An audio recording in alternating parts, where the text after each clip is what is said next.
Am I the a-hole for not sending my kids to their stepdad's funeral? My male 42 and my ex-wife, female 40, have 2 children. Let's call them Bart, male 15, and Lisa, female 11. My ex-wife married Mo the year after our divorce. We set up a joint custody arrangement where I have the kids for 14 days and she has them for another 14 days. I had never even known Mo beyond being my ex-wife's new husband, but I respect him, and I do not interfere in their relationship at all. Unfortunately, Mo died, and my ex is devastated now. She seems to really like him, and this is a hard time for her. All of this happened while the kids were with me. My ex-wife called me to bring the kids to the funeral, and I said it would be fine, no problem. I told the kids that, and I was surprised when they told me they didn't want to go. Bart even said, "We're glad he died." I was shocked. He never said that about anybody. Lisa also said she didn't want to go, and she just wanted to stay here with me. I asked them many times if they were sure, and they said yes over and over again. So I called my wife and told her that I wouldn't drive them to the funeral. They just didn't want to go. She asked for a moment. Then after a minute, she started screaming softly, like when you want to scream but don't want people around you to hear, and asked me what I meant and to take them there now. I just told her they didn't want to go, and I wasn't going to make them do anything against their will. So she started calling our kids. Bart answered his phone, and he just said, "No, Mom, we don't want to go. Get over it," and hung up. After a while, I hear a loud bang on my door. I open it, and it was my ex-wife. She immediately gets into my house and starts looking around to get Bart and Lisa. My ex asked me where they were, and I just told her in their room. She goes right there to knock on their door and tell them to get ready and to go to the funeral. The 3 of them have a heated argument through the door. She demanded I open the door with my key. I have a key, but I will not open the door if they don't want to. Then she tries to get into my room, finds my bunch of keys, and says, "Which one is it?" I get pretty fed up, so I tell her to leave or I'll call the police. And she yells at me, "I'm their mother. They will come with me." So I yell back, "I'm their father, and we have an agreement. Now leave." She finally leaves, but not before saying that she will take me to court for parental alienation. The kids leave their room about half an hour later, apologizing for all the trouble. My ex-wife then posted a bunch of stories that night about how sad and angry she was. Because not only did her husband die, but her ex-husband, me, alienated the kids. I didn't even let them say goodbye to their stepfather. Everyone in the family has seen these stories. And now tell me I'm a heartless, vindictive ex who's using the kids to punish my ex at her worst moment. Maybe I should have driven them to the funeral? This situation is just too much. Am I the a-hole? Now for the top comments. I have so many questions. Did you ask the kids why they were glad he was dead? Did you ask the kids why they didn't want to go and support their mother? Did you even frame it to them as, it's not about the stepfather, but about being there for her? You know, because she was in pain and wanted her children there with her? There has to be more to this story. Teenagers are selfish and might have only been thinking of their feelings. So why don't they care about Mom? I vote everyone sucks here until there's more clarity. Did you ask the kids why they were glad he was dead? No, I didn't. That also no to the second question. Putting it that way sounds like I'm a selfish monster, but didn't want to push the topic and upset them. With all due respect, they were already upset. This was a big choice, and saying they were glad he's gone was a big declaration. It needed a follow-up. Not the a-hole. If you care enough, reply with a real story on the posts. I'm sharing what I know. Yes, some details are missing, but those are missing for me too. My children didn't tell me any background, and I didn't push it. I thought it might upset them. And they never said anything negative about their stepdad before. And now suddenly Bart says they're glad he's gone. I did cut something because of character limit, but Mo died after going drinking with some people. They were at a not-so-nice part of our city and decided to go back walking. They were jumped by strangers and Mo didn't make it. So stepdad was unalived in a violent attack, and you didn't talk to them at all about their feelings about that? On top of not asking them about why they were glad he was offed? On top of not asking them why they didn't want to support their mother as she grieves? You need to sit with them ASAP. And therapy might be a good idea. Next story. Am I the a-hole for shouting at my girlfriend for giving away $110 to her coworker? So this happened yesterday, and I am still so angry about it that I am shaking. I recently moved into a condo with my girlfriend, Sam. We are getting by all right, but we are in no way wealthy. Just better off than most. I take care of most of the finances for us because Sam doesn't like to talk about money. Every time I try to bring up our finances, Sam shuts down or she gets easily agitated. She's like this because her family used to fight over money a lot, and she doesn't want that for us. As a result, I have to watch our finances, and it's hard because she doesn't want to communicate this with me. I've been managing our finances, and I've noticed that we haven't been able to save as much as we'd like as we are saving for a trip in Florida. We have an outstanding bill that needs to be paid like the internet, and that will put us back a bit, though not by a heck of a whole lot. Sam invited her coworkers over to our house yesterday while I was out with my family.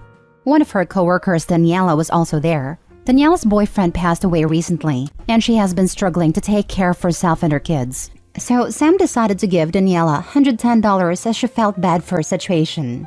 I came home a few hours after everyone left, and Sam told me what she did. Sam thought I would have been very proud of her, but I was furious, and she could see it.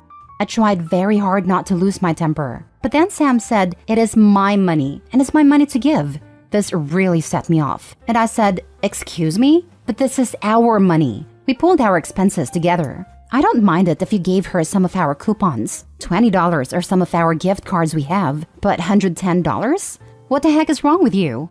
Sam explained that $110 wasn't a lot of money, and that's when I told her that because of her action, we are no longer saving money. She then got mad going into different directions and said things like, "Money isn't that important. Well, if you only worked in a better job, ask your family for money." Sam left for her parents' place. She's tried calling me a few times this morning, but truthfully, I don't have it in me right now to talk to her without being mad. Am I wrong though? I understand she was trying to do the right thing, but what really upsets me about this is that she didn't even talk to me about this before giving Daniela the $110. It makes me feel like she doesn't see me as a partner. Edit: I realize I didn't add this in and I apologize. The money came from our joint account. Everyone sucks here. You are correct. She does not see you as a partner, and refusing to talk about finances is very unhealthy for a relationship. That said, your reaction has only cemented her reasoning for not discussing finances with you. I don't see this lasting unless you can both pull your heads out of your butts and talk to each other like adults. So a really critical component is off limits because she can't handle it? BS. Do you see how he reacted? He is shaking in anger, writing a Reddit post many hours later. I don't blame her for not wanting to talk to him about money. That is an incredible overreaction. Because giving away money you can't afford to is scary, and it shows she has no respect or concept of how the world works, and continues to bury her head in the sand whilst giving out free money. It's ludicrous. Depends on your perspective of afford. To Sam, it seems they could afford it because they had at least that much in their account. To OP, they can't afford it because the amount stopped their savings. The deeper issue for me is that Sam refused to share until now that this is how she views finances, because she refuses to talk about it and makes OP be in charge of all finances. I do agree that since she de facto put OP in charge, there's really no scenario she should have given away money without conferring with OP first on if they could afford it. Nah. If she has no idea what they are spending on a monthly basis, then she has no right at all to give away joint money. Nope. Never cool. Next story. Am I the a-hole for making my 30 female boyfriend 29 male lose his job? So my boyfriend is super upset with me and I need to make sure I'm not crazy. We worked from home for the same company, but he didn't know how to do the position he had. He faked his resume and I believed I'd be able to help because it wasn't so bad. It turned out to be way more than what I thought a job would be. I was having to do both his and my job every day. And even though the schedule was 8 to 5, he wouldn't wake up until 10:30 every day, leaving me alone with both jobs and our 2-year-old. I let it be known for weeks that I was really stressed, and this job was killing me. Fast forward to last Monday. For some reason, I had this feeling he was being sneaky, so I looked through his phone. I know it's wrong. But anyway, he was on Tinder and messaging some girls in IG, so I was understandably upset. I chose not to do his job or even log on for him that day. He ended up losing his job and was like, "Well, you got what you wanted. Now it's your responsibility to pay the bills all in your own salary." Am I the a-hole here? I don't feel wrong in the way I feel, but it's making me feel guilty for basically screwing over our family and being immature. Now for the top comments. Girl, WTF. I'm going to say you're the a-hole, and by that, I don't mean you're an a-hole to him. I mean you created the situation by doing his job in the first place, despite it being against your best interests. You draw the line at cheating, and not at employment fraud? Yeah, there's two conflicts here. One with her and her boyfriend, where she's not the a-hole because he's a deadbeat and a cheater, but she is the a-hole to her employer for swindling them. Employer is irrelevant, given that they'll screw her without a second thought. The important thing is, she's the a-hole to herself. This may fall into actual crime/fraud territory. Even if it doesn't, she's basically given her awful boyfriend a surefire way to get her fired from her job if he gets vindictive. You're the a-hole to yourself. A level of gullibility and manipulation here is amazing. He lied about his qualifications and got you a second job. You're working one job for you and one for him. Then he screams at you for effectively quitting the second job. Given the level of lying and manipulation, why would you be surprised to find that he's also lying about being faithful? Choose a new boyfriend who doesn't lie and who doesn't require you to go along with his lies. She was working 3 with watching their child. She actually has 2 children, the deadbeat she procreated with and their child. Not the a-hole, but if you stay with him, you are the a-hole to yourself and child. Everyone sucks here, but your boyfriend is worse. You both work together to commit fraud against your employer, which is what has created that situation. He cheated on you while leaving you to deal alone with the stress that your joint decision to defraud your employer was causing. So while you maybe should have told him you would no longer be doing the job for him, so he had the opportunity to at least try to keep his job, although I imagine he would have struggled, he is definitely still worse. You should be cautious with your next move though. If he decides he has nothing else to lose and tells your employer what happened, you would probably also lose your job. Last story. Am I the a-hole for not accepting a free vacation to help out my stepdad?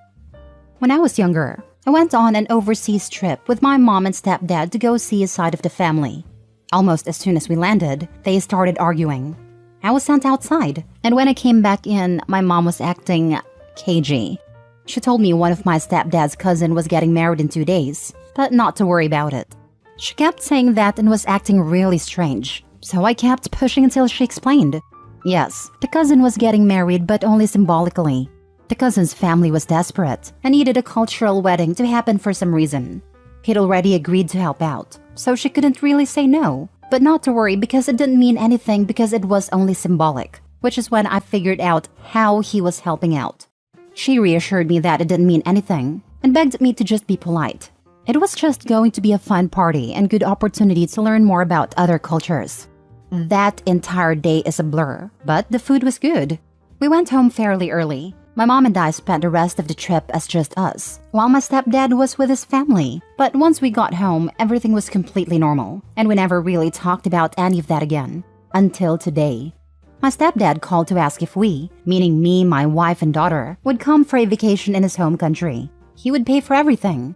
He was really pushing for it, so I pushed back. And he confessed that along with family time, he also needed me to come along so they could undo the symbolic marriage, so that a cousin could get married to her significant other, because she currently can't because she's considered to be already married to me.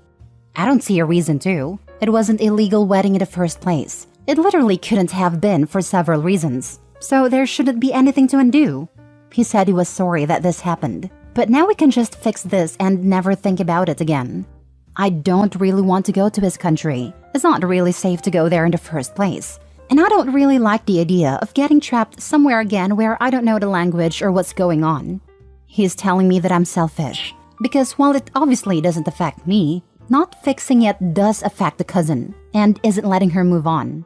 My mom is pleading with me to go, that it's one day out of a vacation that my stepfather is willing to pay for because he feels so terrible about it. My wife, on the other hand, doesn't think I should go because it's not safe, and it's not something that should be my problem anyway. I've asked my father, and he's torn. Obviously, I don't have to go, but if it is that easy, maybe a free vacation isn't a bad idea and I'd be helping someone. But I don't want to. Why do you have to be involved at all? Did they symbolically marry you off without your knowledge? Not the a-hole.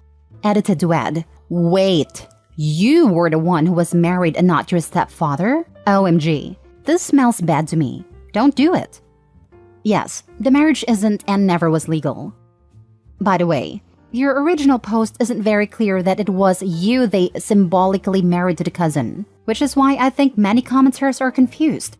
I got it because I'm familiar with that culture, but you could probably edit to make that clearer. You said the day was a blur. You might be legally married to her. It wouldn't be recognized here or there from what I know for several reasons. Are you willing to risk your marriage and your independence in what you think you know? Devious people have devious ways.